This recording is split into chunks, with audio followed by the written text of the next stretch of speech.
iQOO Z10 Lite latest launch from Vivo's cousin iQOO. So ಇವರು ಈ ಫೋನ್ನ 10,000 ರೂಪಾಯಿಗೆ ಬಿಡುಗಡೆ ಮಾಡಿದ್ದಾರೆ. ಸೊ ಲೇಟೆಸ್ಟ್ ಫೋನ್, ಇದರಲ್ಲಿ ನಿಮಗೆ ಮೀಡಿಯಾಟೆಕ್ ಡೈಮೆನ್ಸಿಟಿ 6300 ಪ್ರೊಸೆಸರ್ ಸಿಗ್ತಾ ಇದೆ. ಹಾಗೆ 50 ಮೆಗಾ ಪಿಕ್ಸಲ್ ಸೋನಿ ಕ್ಯಾಮ್ರಾ ಇದೆ. ಸೊ ಕ್ಯಾಮ್ರಾ ವೈಸ್ ತುಂಬ ಚೆನ್ನಾಗಿ features as well as quality ಕೊಟ್ಟಿದ್ದಾರೆ. ಅದ್ರ ಜೊತೆಗೆ 6.67 inches HD+ LCD with 90 hertz refresh rate ಇರುವಂಥ ಡಿಸ್ಪ್ಲೇ ಸಿಗ್ತಾ ಇದೆ with 1000 nits of brightness. So ಇಲ್ಲಿ ಮುಖ್ಯವಾದ ಏನಂದರೆ ಒಂದು ಬ್ಯಾಟ್ರಿ 6000 mAh ಬ್ಯಾಟ್ರಿ ಕೊಟ್ಟಿದ್ದಾರೆ. So best in the segment ಅನ್ಬೋದು. ಬಟ್ ಆದರೆ ಜಸ್ಟ್ 15 ವ್ಯಾಟ್ಸ್ ಚಾರ್ಜಿಂಗ್ ಕೊಟ್ಟಿದ್ದಾರೆ. ಯಾಕೋ ಗೊತ್ತಿಲ್ಲ, 25 ವ್ಯಾಟ್ಸ್ ಅಥವಾ 45 watts ಹೋಗ್ಬೋದಾಯಿತು, but only 15 watts fast charge ಅಂತ ಕೊಟ್ಟಿದ್ದಾರೆ. ಬಟ್ ಅದನ್ನು ಬಿಟ್ಟರೆ ವಿವೋದವರು ಇದರಲ್ಲಿ iQOOದಲ್ಲಿ ತುಂಬಷ್ಟು ಫೀಚರ್ಸ್ ಕೊಟ್ಟಿದ್ದಾರೆ. AI ಸೂಟ್ ಕೂಡ ನಿಮಗೆ ಸಿಗ್ತಾ ಇದೆ. ಸೊ ಒಂದು ಕಂಪ್ಲೀಟ್ ಪ್ಯಾಕೇಜೇ ಅನ್ಬೋದು.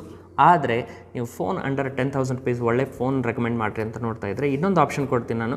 ಅದು ಬಂದುಬಿಟ್ಟು ಸ್ಯಾಮ್ಸಂಗ್ ಕಡೆಯಿಂದ F16. ಸೊ ಇದು ಬಂದುಬಿಟ್ಟು ನಿಮಗೆ 6.5 ಇಂಚಸ್ಸಿಂದು ಸೂಪರ್ ಆಮ್ಲೆಡ್ ಡಿಸ್ಪ್ಲೇ ಸಿಗ್ತಾ ಇದೆ. ಒಂದು ಬ್ಯೂಟಿಫುಲ್ ಡಿಸ್ಪ್ಲೇ ಅನ್ಬೋದು. ಸೊ ಡಿಸ್ಪ್ಲೇ ವೈಸ್ ಒಂದು ಒಳ್ಳೆ ಫೋನ್ ನೋಡ್ತಾ ಇದ್ರೆ ಅಂದರೆ ಡೆಫಿನೆಟಾಗಿ ಕಣ್ಮುಚ್ಚಿ ಇದು ತೊಗೋಬಹುದು. ಅದ್ರ ಜೊತೆಗೆ ನಿಮಗೆ 5000 mAh ಬ್ಯಾಟ್ರಿ ಕೂಡ ಇದೆ ವಿತ್ 25 ವ್ಯಾಟ್ಸ್ ಫಾಸ್ಟ್ ಚಾರ್ಜಿಂಗ್ ಕೊಡ್ತಾ ಇದ್ದಾರೆ ಸ್ಯಾಮ್ಸಂಗ್ ಅವರು. ಕ್ಯಾಮ್ರಾ ಏನಪ್ಪ ಅಂದರೆ ಟ್ರಿಪಲ್ ಕ್ಯಾಮ್ರಾ ಸೆಟಪ್ ಹೇಳಿಕೆ ಮಾತ್ರ ಇದೆ. 50 mega pixel plus 5 mega pixel ultra wide. But camera quality ಅಷ್ಟು ಚೆನ್ನಾಗಿಲ್ಲ. ಯೂಶ್ವಲಿ ಸ್ಯಾಮ್ಸಂಗ್ದವ್ರದ್ದು ಬಡ್ಜೆಟ್ ಫೋನಲ್ಲಿ ಕ್ಯಾಮ್ರಾ ಕ್ವಾಲಿಟಿ ಅಷ್ಟು ಚೆನ್ನಾಗಿರೋದಿಲ್ಲ. ಆಲ್ದೋ ಎಲ್ಲ ಫೀಚರ್ಸ್ ಕೊಡ್ತಾರೆ ನಿಮಗೆ. ಬಟ್ ಅದನ್ನು ಬಿಟ್ಟರೆ ನಿಮಗೆ 13 ಮೆಗಾ ಪಿಕ್ಸೆಲ್ ಸೆಲ್ಫಿ ಕ್ಯಾಮ್ರಾ ಕೊಡ್ತಾ ಇದ್ದಾರೆ. ಸೊ ಸೆಲ್ಫಿ ಕ್ಯಾಮ್ರಾ ವೈಸ್ ನೀವೇನಾದರೂ ಫೋನ್ ನೋಡ್ತಾ ಇದ್ದೀರಾ ಅಂದರೆ ಡೆಫಿನೆಟಾಗಿ ಸ್ಯಾಮ್ಸಂಗಿನ ಕನ್ಸಿಡರ್ ಮಾಡ್ಬೋದು. ಹಾಗೆ ಇವ್ರದ್ದು ಆಪರೇಟಿಂಗ್ ಸಿಸ್ಟಮ್ One UI ಕೂಡ ತುಂಬ ಚೆನ್ನಾಗಿದೆ. 6 ಇಯರ್ಸ್ ಆಫ್ ಮೇಜರ್ ಅಪ್ಗ್ರೇಡ್ಸ್ ಕೂಡ ನಿಮಗೆ ಈ ಫೋನಲ್ಲಿ ಸಿಗ್ತಾ ಇದೆ.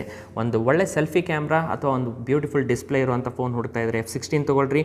Otherwise camera quality and battery backup ನೋಡ್ತಾ ಇದ್ದರೆ iQOO Z10 Liteನ ಖರೀದಿ ಮಾಡಿರಿ. ಯಾವುದು ಫೋನ್ ಖರೀದಿ ಮಾಡಿದರೆ ಕಾಮೆಂಟ್ ಸೆಕ್ಷನಲ್ಲಿ ಹೇಳ್ರಿ. ಹಾಗೆ ಲೈಕ್, ಶೇರ್ ಆ್ಯಂಡ್ ಫಾಲೋ ಮಾಡೋದನ್ನು ಮರಿಬೇಡ್ರಿ.